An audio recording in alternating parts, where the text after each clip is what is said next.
All right, let's try this again. Hey everybody, we're back again. I try this from the comfort of the office with a microphone and headphones and hopefully quiet background, no explosions, nothing like that. Be grateful.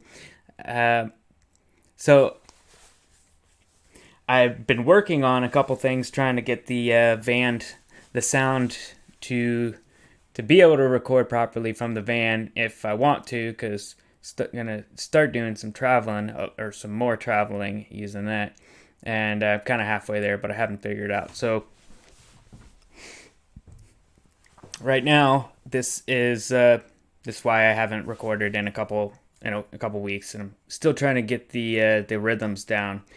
I'm new to this, so I wanted to put together a little video of some insights that I've gathered over my own journey about how universe works. But it's universal, it can be applied to law and anything.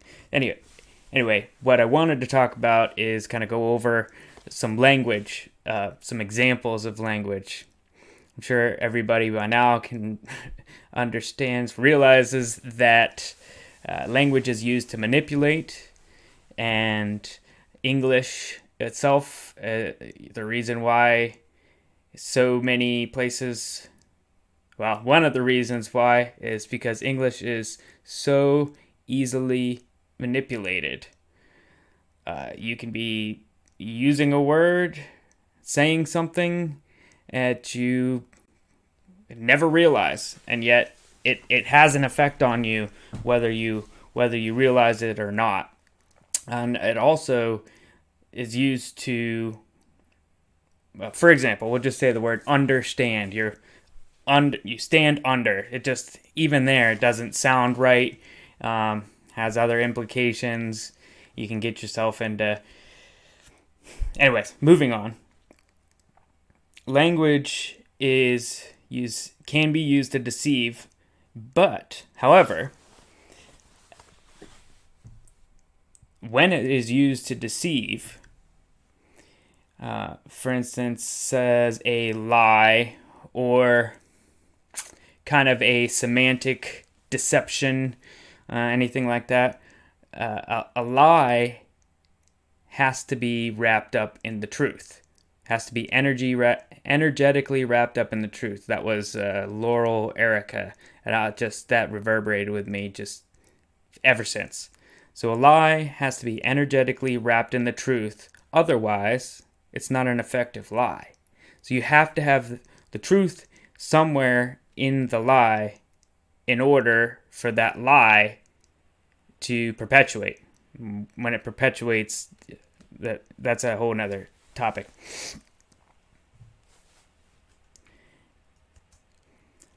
So while language can be used to deceive greatly, the truth is always somewhere in there. So the language can actually be used in order to find the truth.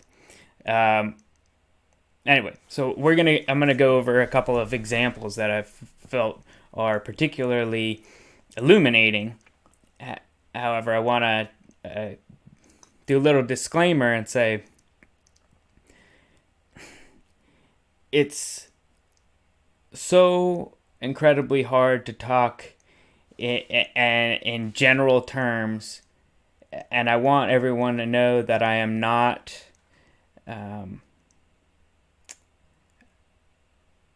I'm going to go over some definitions, and even with all of them combined, they're not all encompassing. It depends in the context. It depends on so many things. And then if you're talking about law, well, if you compare, say, like maxims of law that have been established for thousands of years, and compare that to a language in statutes of the city of Philadelphia or whatever, you can't just pick up a dictionary and say, oh, well, this dictionary says this word means this. You're actually going to find the definitions inside the statutes somewhere for the city of Philadelphia's codes or ordinances or whatever they are. So already there, and then if you take one step up and you find the county, and then you find the state of state, whatever. The point is they are holographic, as in like, well, maybe not. Maybe holographic's not the right word. It's not the right word. It depends on what level you're looking at them. So, an argument used on Ordinance B is not valid when using. Anyway, if you're looking for arguments based on ordinances or city codes, this isn't the right place, because this is. I'm talking more the very philosophical bases for everything. So those codes and statutes, in the end, those don't matter at all. That's just a corporate. I mean, best way to think about it is corporate bylaws, like corporate policies. So the word I wanted to kind of introduce everybody to this with is the word man. So I know a lot of people say, well, the straw man is a dead entity, and I'm a living man, or whatever, I'm human, or etc. So when you're getting into this argument, which first rule is you shouldn't have to argue. But anyway, so if you're getting into this discussion and, oh, what are you? Are you a man? Are you the name written on your license, all capitals, this or that? The first thing to remember is, even at the level of saying I'm a man is, the word man is still a fiction. It's still taking something that exists in physical space here and putting a word to it. Well, what if I didn't want to use that word? That's already illustrating my point here, is that the word itself is already a fiction. However, if you're trying to operate in daily life or any life, you don't have to live by, oh, it's all fictions, and you can't therefore use any word, because then you're screwed. So that's just something to remember, though. Even the word man, you're already getting into the world of fictions, but it's pretty much, if you look at it, that's about as high as you can go and be able to describe something to somebody else, unless they just look at it with their eyes. So with this, let's shift over to Bouvier's. And by the way, just want to put it out there, there's many dictionaries, and they're not going to, just as the word X means something different in the city of Philadelphia statutes versus the city of Los Angeles, you pull up a different dictionary, it's going to have a different definition. The dictionaries, no matter what dictionary it is, it's close and it's good to think about, but no matter what dictionary it is, the definitions are still variable depending on so many things. So don't use the dictionary argument to say, or don't use it as your sole source to say, well, this is this, end of story, because you could always find another dictionary that defines it differently, and you really need to be applying it properly. And my example for this will take us into what I wanted to talk about, and how to use the word man or men is in terms of the Constitution. So there's this general average population consensus that in the Constitution there was nothing written for, this was a man's world, and more specifically a white man's world, and that the Constitution is proof of that. Well, to dive into the Constitution, which is a huge task and not really going to do that except for this one word, man and men, all men are created equal. So the first thing you would want to do is go to a dictionary of the times, and the dictionary of the times, well, he actually wrote this dictionary after the Constitution, but it was the first American law dictionary. Excuse me. It was the first, American common law dictionary, and it was by a gentleman named Bouvier. And so if we pull up Bouvier's here, I just have an electronic version on my computer. It's not searchable. We have Bouvier's here. Let's see if we can zoom into this a little bit. All right. Here we have Bouvier's 1948. It's labeled O2, I think second edition, or it's really not it. I have multiple editions, but they seem to be pretty even on this. So here we have definition of man. Man is a human being. So this definition includes not only the adult male sex of the human species, but women and children. Examples of offenses against man: some are more immediately against the king, others more immediately against the subject. Offenses against the life of man come under the general name of homicide, which in our law signifies the killing of a man by a man. Anyways, so it does, and there's some stuff about Roman, and I mean we can go over that, but there's so many other definitions. I just wanted to get you started on this, and so a man includes not only the adult male sex but women and children.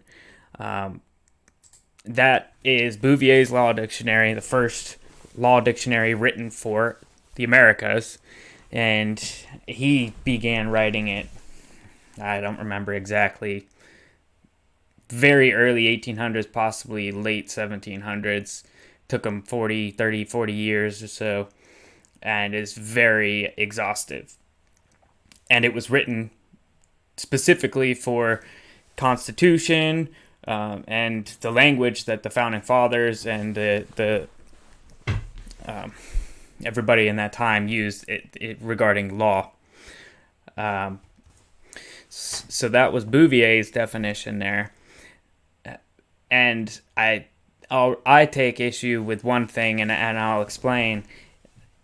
When we go over back to this, and it says is a human being, we could dissect that sentence a little bit if we want, but I want to point something out. Since it's already in a law dictionary, there's already some level of fiction to it anyways, so it's excusable. But anyways, so the word human,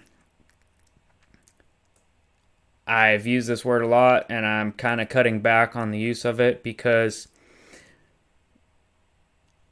hue, H-U in the word, but if you do H-U-E,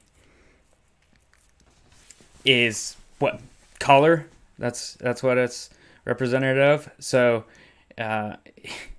already here in law language, when they say color, it's basic, or color of law, under color of law, under color of office.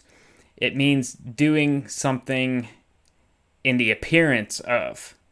So already I mean, I guess in the dictionary it's being human being in the appearance of man. So, I mean, I guess they don't really have any other way to distinguish that in the dictionary other than something being in the appearance of. So that's not bad. But I would, if you're gonna get down deep and down into explaining or using language to say what you are, it's probably better to say man rather than human. However, again, this is a huge mistake that lots of folks make, is when they're working on any kind of notice, letter, court case, whatever. Not legal advice, is just pointing something out that people do.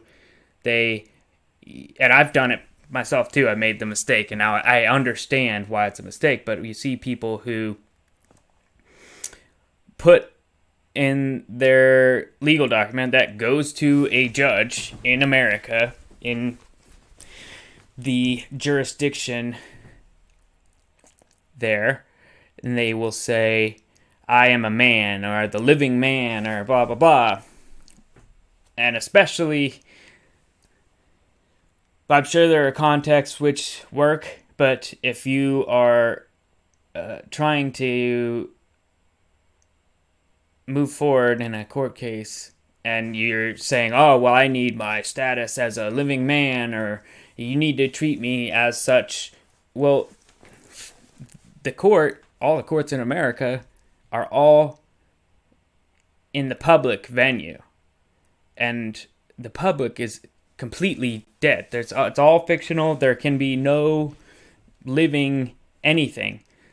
And judges, they know how to separate these in their mind. And this is one of the most helpful things that I've been able to do, or that I've learned to do, is to separate the public and private in your mind and realize that they don't mix. But however, they are reflections of each other. So they're kind of being, it's just the metaphysical part of this is why in that interview with Tom I said law is one of my favorite things. It's not saying like looking through codes and statutes. It's the metaphysical part. So when I say public and private are mirror images of each other, but one can never be in the other, it's truly the implications. You dive into this, it's pretty illuminating. Anyway, it's a good thing to keep in mind, because apparently you start doing that in court and saying, I'm a man, you need to treat me as blah blah blah, and you try and file your paperwork like that. Well, you're filing your paperwork in something that they literally cannot acknowledge exists. Like, the private does not exist in the public. They don't mix.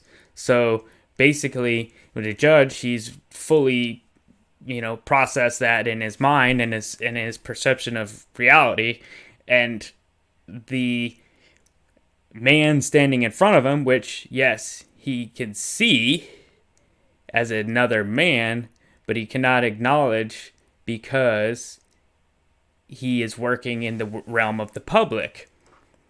And so that's why, really what you need to think about is that the man is representing, and just make sure you separate in your head the public and private. So if you start saying this, speaking of fictions, you're not in their fictional world, therefore they don't even see you.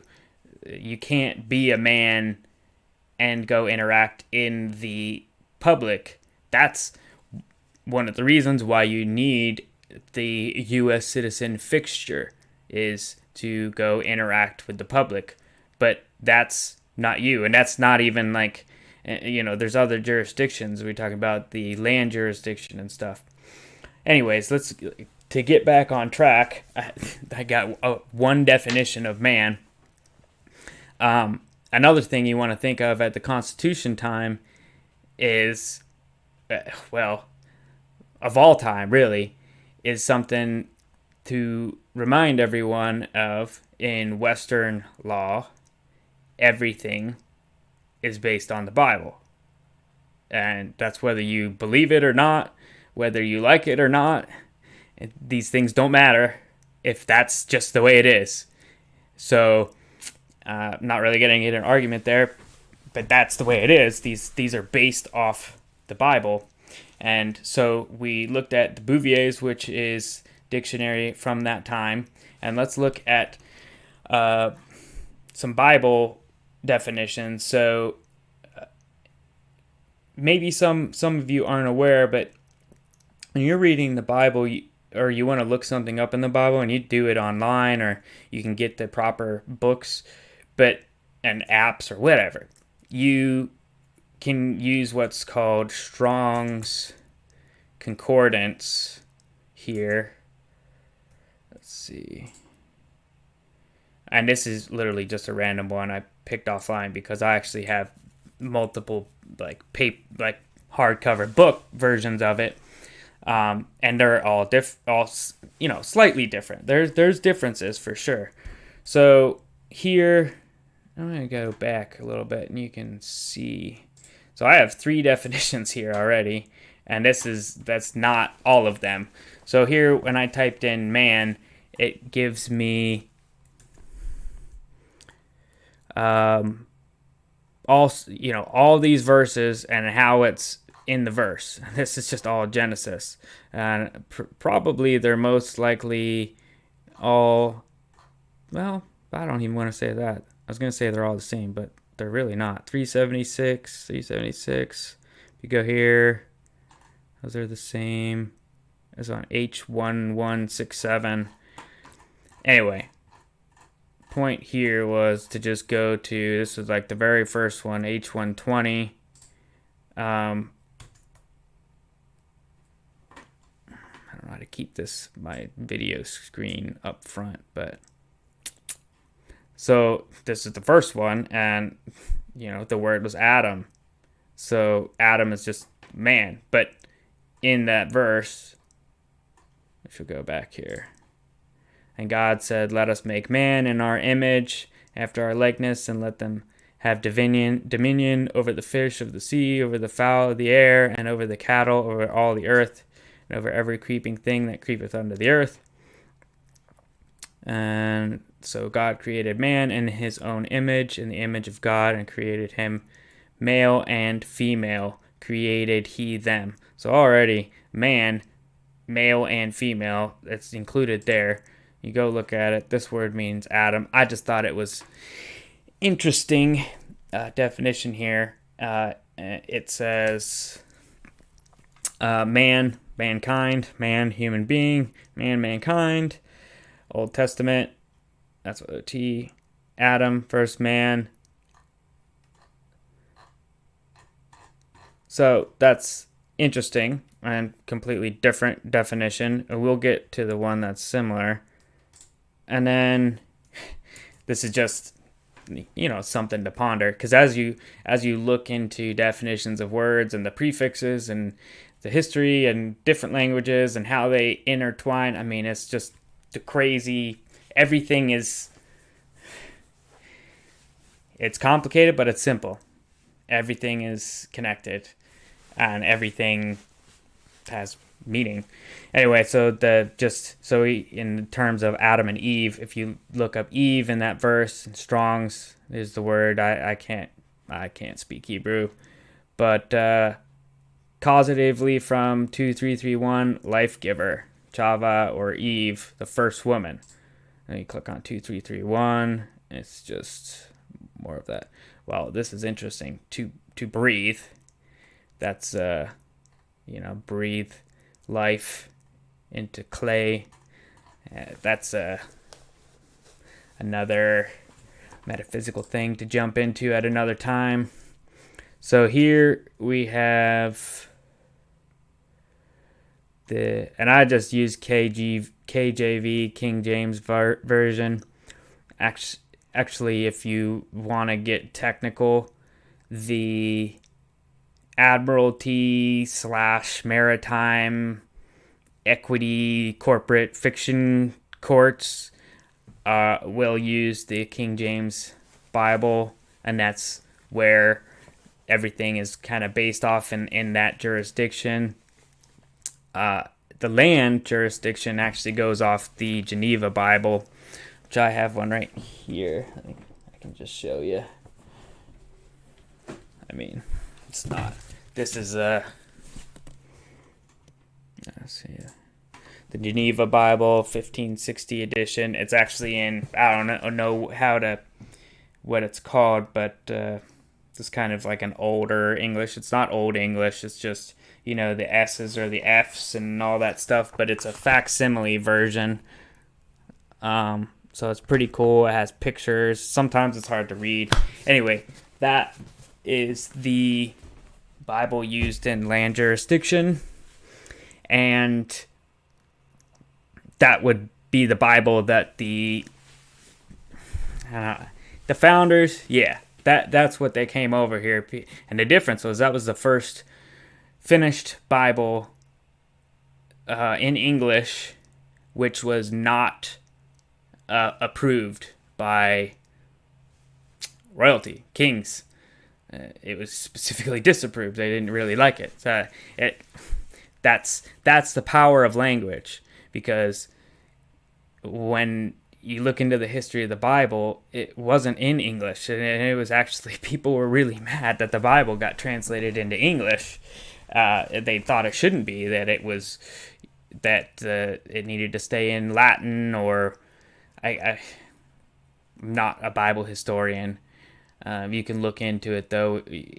Even some of your just old Bibles will have this story in there, and it'll say, when it got translated into English, they called it the Vulgate, the Vulgar, Common Vulgate, some stuff, some terms like that. It had to be approved by clergy and kings, and because there's a massive power in language and how things are interpreted and perceived. And so when you had the first Bible in English for the common folk, that had to make sure, this is my the way I see it, they had to make sure that the common folk did not get too empowered. They had to make sure that kings remained divine or whatever, and maybe they do. I don't know. I'm not. Who am I to say? But I actually, no. All men. Anyway, they had to make sure that the kings had kept that status, and that there was still all this hierarchy and withheld information, compartmentalization. It's the same story of, once you understand how propaganda, manipulation, compartmentalization, and perception and language, and how all those tie together to manipulate people, it's the same story throughout all time, basically. So, where was I? That's right. So I was using the King James Version simply because it's the most common and it's used in these courts. And if you're talking about that law, that's just more common for people. But it really still, this says the same thing.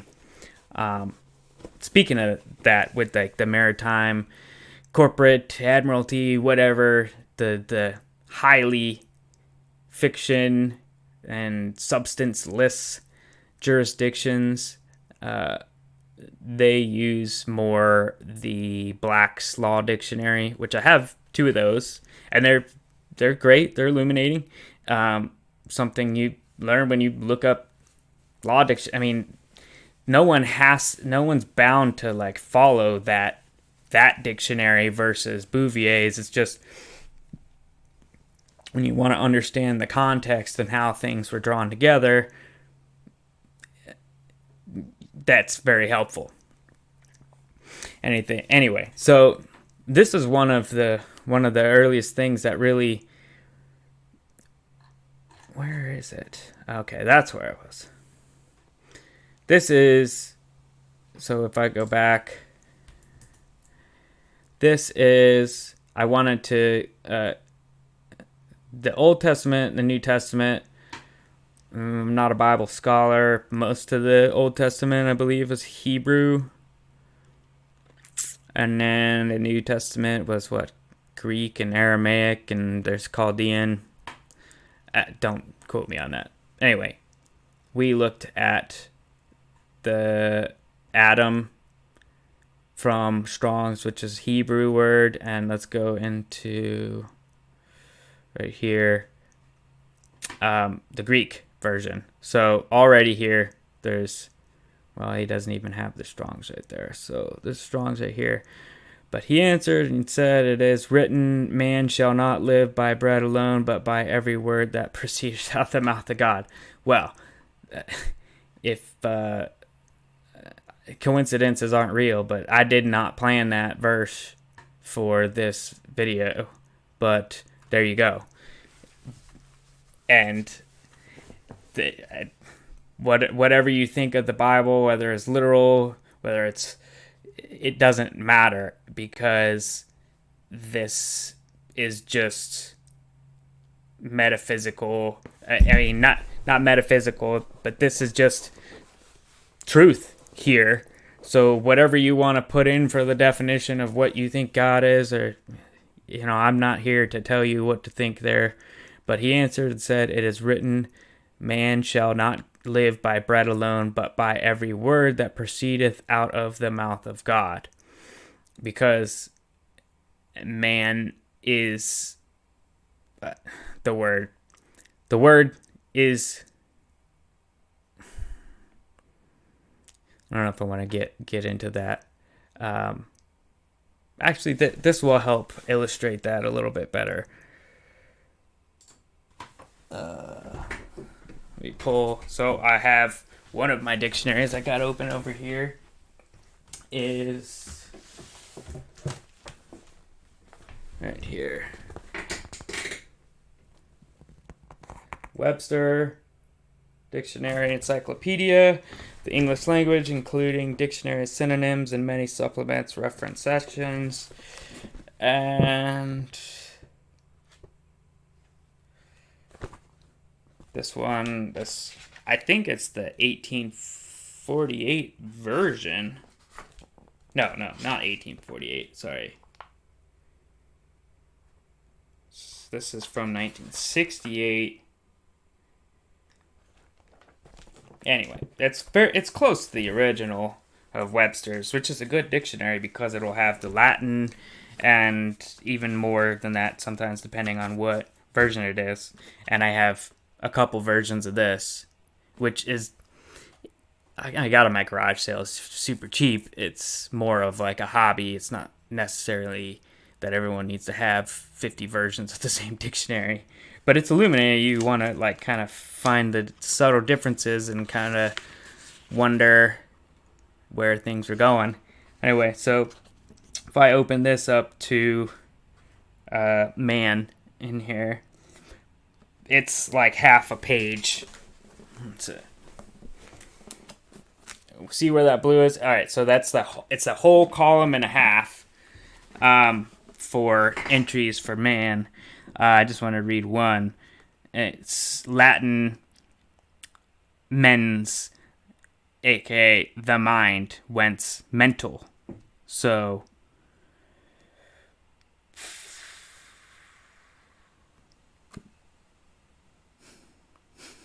this already illustrates how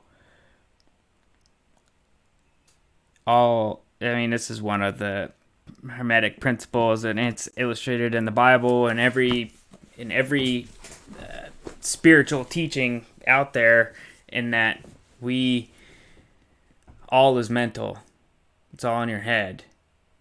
You create things with your mind, and you are then, when you visualize them with your mind, and you're then able to bring it into existence in this physical world. So way I see that definition there with mental and then mixed with that stuff, you're in God's mind. God's mind created you. Whatever you think that is mentally. And so even there, the language then is entangled with the mind and the definition of man. So, I mean, there's just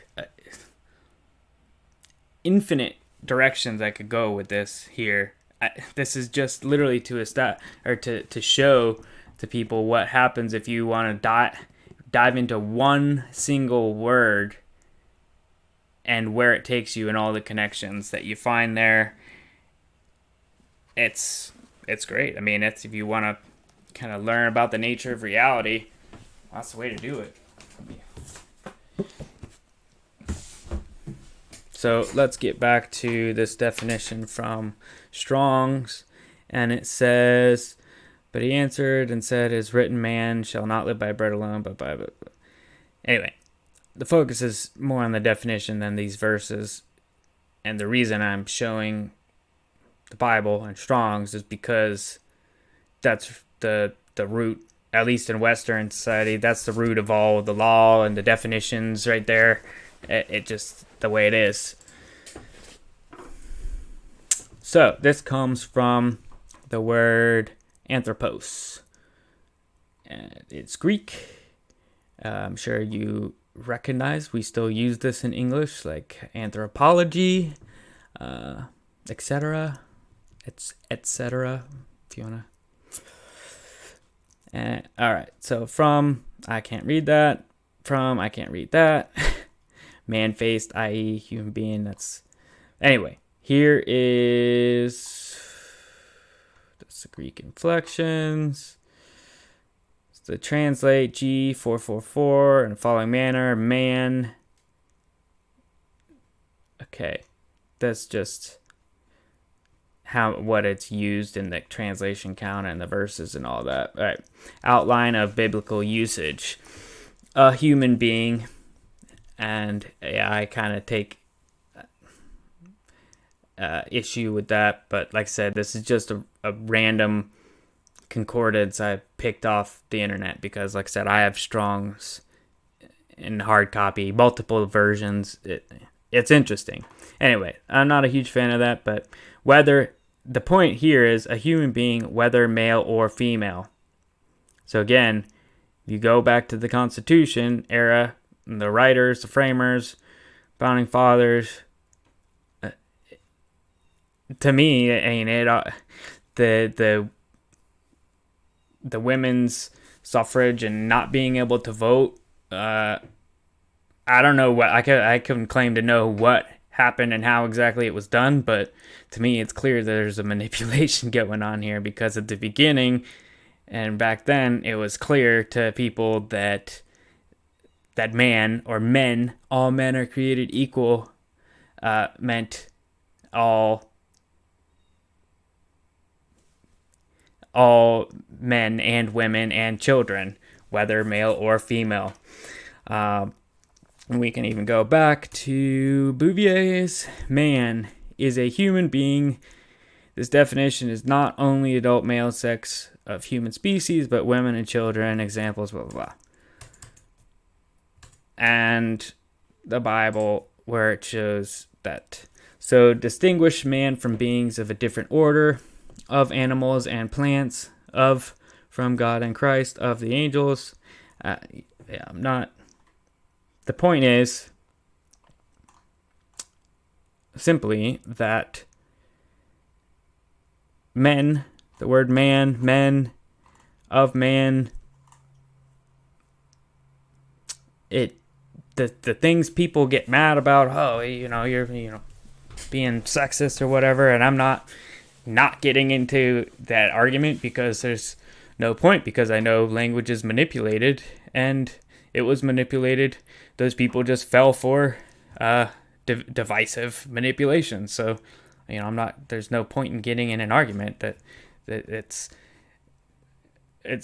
clear here that in the Bible it meant that men and women, and in the Constitution, and that's always how I considered it as well, because it's still even a fiction, but it's a very wide encompassing fiction that encompasses physical men and women in the way that we say it today, and children. So I think maybe this video is long enough to sufficiently confuse most of everyone. I don't know what to say. It's really just an illustration of how mindful you need to be of the language you use, but more if you're trying to ascertain meaning from something, from like a politician has said, any principle. And I think I may separate this out. Any principle, what they say. Yeah, I'm going to do a second part of this because the principles, that's important. Anyway, I'm going to jump in and do that right now. So it should be available. I'm going to wrap this up. It's just going to say this is a confusing introduction to how confusing and manipulative and truthful language is. So how's that sound? Okay. Thank you.